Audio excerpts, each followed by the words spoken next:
Moi drodzy, dziękuję Wam bardzo za subskrybowanie mojego kanału, za coraz większą liczbę wyświetleń.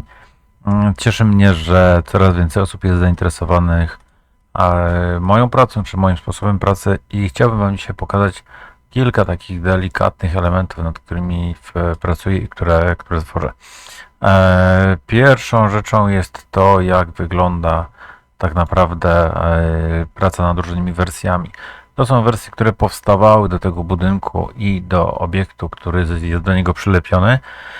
One powstawały na kilka sposobów, kilkukrotnie były zmieniane i tutaj zastanawialiśmy się tak naprawdę, który z tych dachów będzie ostateczny i tak to wyszło w tym momencie. Drugą rzeczą, która tutaj generalnie jest przewidywana, to jest to, że ten budynek w tym momencie wygląda w taki sposób, czyli moje ulubione elementy pod tytułem boniowania, witryny na dole i witryny w tym miejscu, które w tym momencie sobie włączymy, żeby one miały ręce i nogi. To są stare witryny, to są nowe witryny. Tamte witryny się wyłączają, te witryny wszystkie się włączają. Tu mamy zadaszenie. One jest zgodne tutaj na szerokość, na wysięg, czy nawet tutaj z obecnym prawem budowlanym.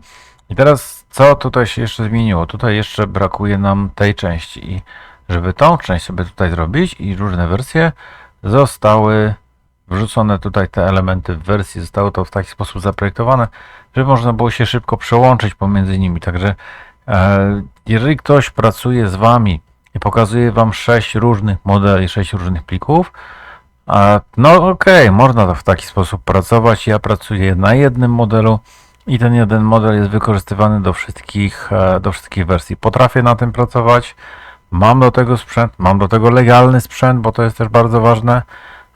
Tutaj wystawiam fakturę, więc wszystko robię całkowicie legalnie, jeżeli chodzi o to. I robię to w sposób taki, że w tym momencie jestem w stanie zrobić zestawienie ilościowe każdego z elementów, który tutaj występuje.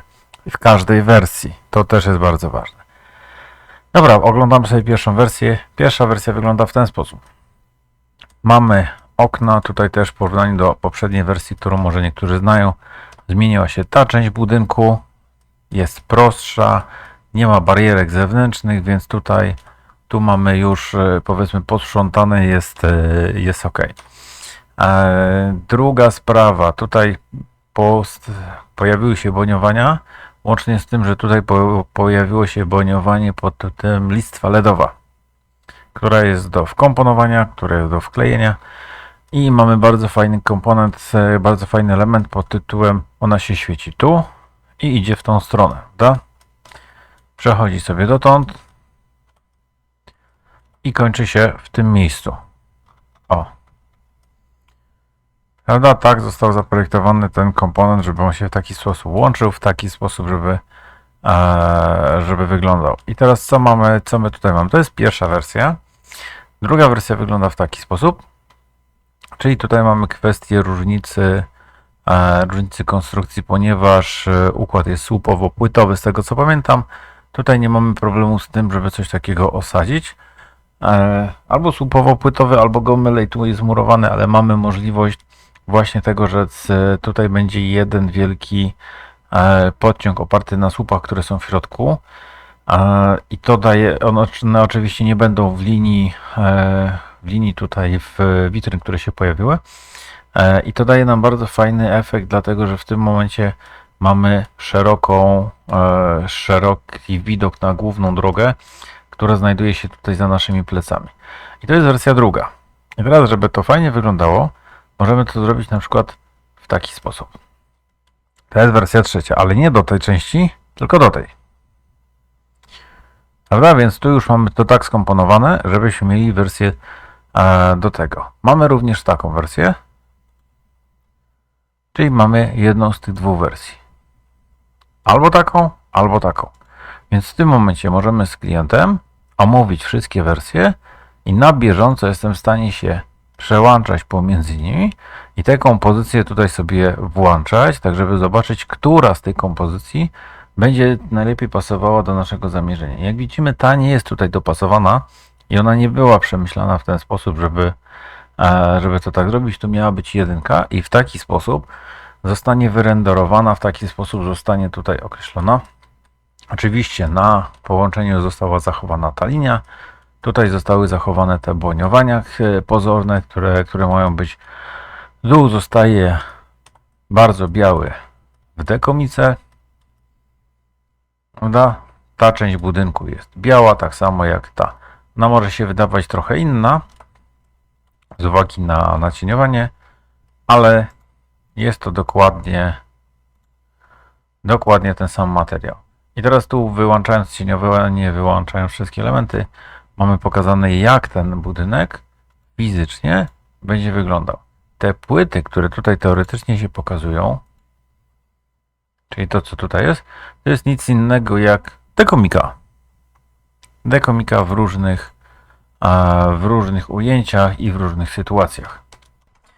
I tutaj możecie zobaczyć, jak wygląda podglądowy właśnie render, podglądowa informacja dla klienta. To już jest ta wersja z pełnymi przeszkleniami i ona będzie dokładnie w taki sam sposób wyglądała. Na górze będziemy mieli tutaj oświetlenie LEDowe i w ten sposób będzie to wyglądało. Czyli tu mamy białą dekomikę, tu mamy w tym momencie wszystko w jednorodnym tynku. A dlaczego? My to robimy dlatego, żeby to bardzo fajnie się odbijało, bo fajnie, że odzwierciedlało, a to ma być bardzo delikatna struktura. A jaki będzie finalnie, jaka będzie gradacja tego tynku? Nie mam zielonego pojęcia. Ja będę sugerował oczywiście klientowi, żeby to była jak najcieńsza gradacja plus pomalowanie farbą hydrofobową, co da nam bardzo fajny, w miarę gładki efekt.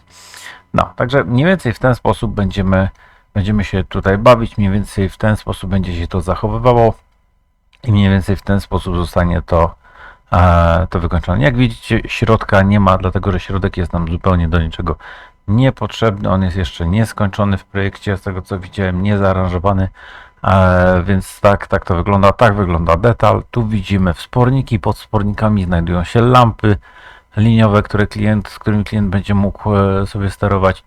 Tu mamy błoniowania pozorne, także tak to wygląda i tak to będzie wyglądało. Dzięki, na razie, hej.